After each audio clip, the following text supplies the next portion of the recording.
In this video, I'm going to show you how to replace the top freezer drawer in your Whirlpool refrigerator.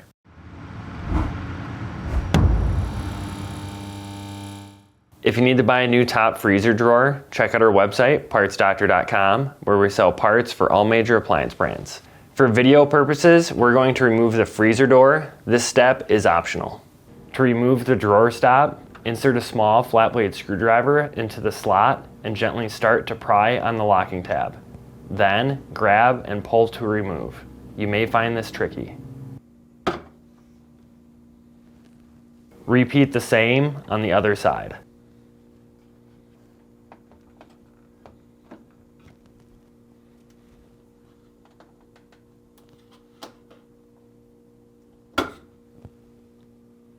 Now, remove the top drawer by sliding it out and lifting up.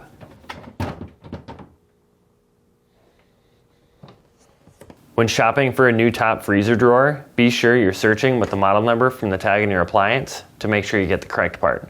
The new drawer does not include the ice bin, so you'll need to transfer that to the new part.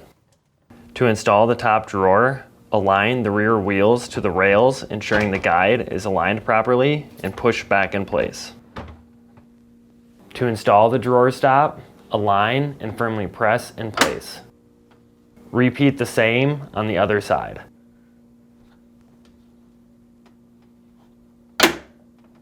That's it for this video. If you learned something new, hit that like button. And if you enjoy fixing things and want to see more videos like this and these, please consider subscribing.